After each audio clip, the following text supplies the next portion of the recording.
नहीं, उनको बस दो दिक्कत इस हैं बात तो से है उत्तर कि आप प्रदेश अपनी को जीत का टैक्स जश्न लगाए, मनाइए ना, उनको लेकिन आप उन रानी पर खाते। तंज क्यों कस रहे हैं? उन्हें तकलीफ इस बात से है। नहीं नहीं, हम तो देखिए हमारी राजनीतिक हमारा राजनीतिक दल है, और हमारा कोई भी इस तरह की घटना होती है तो प्रतिक्रिया उस पर देना हमारा कर्तव्य है। तो हम लोगों की ये इनका आंतरिक मामला है, ये किसको बनाते हैं किसको नहीं बनाते, और बनाने में भी वो तीन ही लोग हैं जिनमें बनना है। एक युवा नेता है, एक उनकी बहन है, और एक राजमाता है।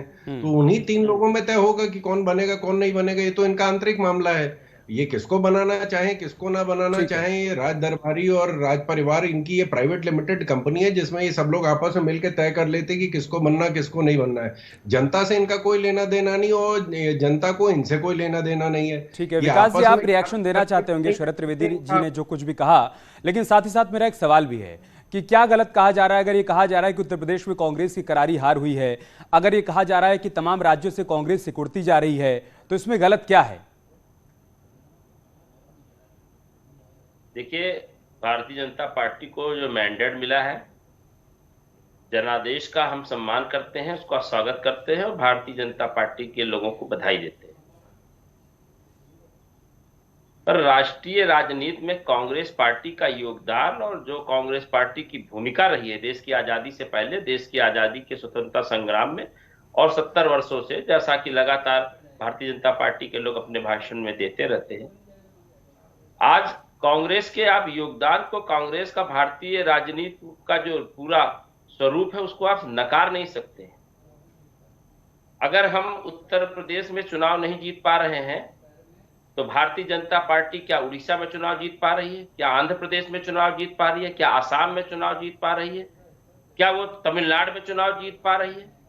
तमाम सारे राज्य हैं जहां पर भारतीय जनता पार्टी ना नहीं है ना विकास जी, होगी ना क्या कभी इस इतने भर जन्म से आप में। संतुष्ट हैं क्या कि बीजेपी जिन जिन राज्यों में चुनाव नहीं जीत पा रही है उसको लेकर हम पलटवार कर दें?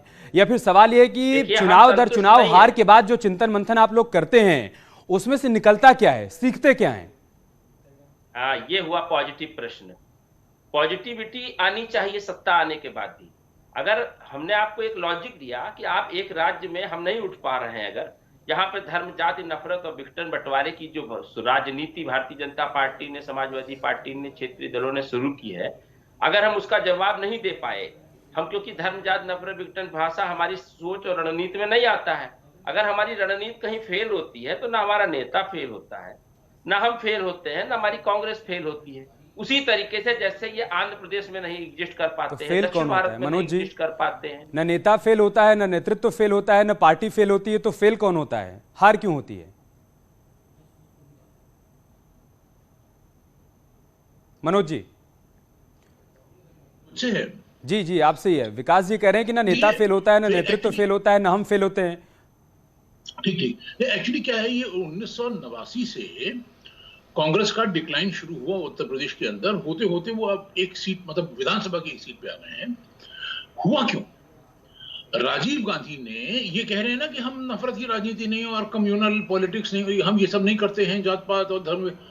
राजीव गांधी ने 1989 में हिंदू मुस्लिम दोनों को बुद्धू बनाने की कोशिश की। उन्होंने क्या किया, 9 नवंबर 1989 को शिलान्यास कहा कि नहीं होने देंगे, और फिर आखिरी मोमेंट पे पैर हाथ खींच लिया और करवा दिया। नरेंद्र तिवारी मुख्यमंत्री थे, बूटा सिंह होम मिनिस्टर थे, योगी आदित्यनाथ के गुरु महंत वैद्यनाथ बैठे थे डिस्कशन में एक दिन पहले शिलान्यास से, और उन्होंने कहा कि अगर हम ये करने जा रहे हैं और आप कह रहे हैं गैर कानूनी है तो हमको गिरफ्तार कर लीजिए। तो वो डर गए, और बूटा सिंह ने उसी मैप में देखा और कहा कि नहीं नहीं, स्पॉट तो डिस्प्यूटेड है ही नहीं, आप शिलान्यास करिए। सोचा ये था राजीव गांधी ने कि शिलान्यास करवा लेंगे तो हिंदू वोट मिल जाएगा, और अगले दिन जब ये मंदिर बनाने चलेंगे हम रोक देंगे तो मुस्लिम वोट मिल जाएगा।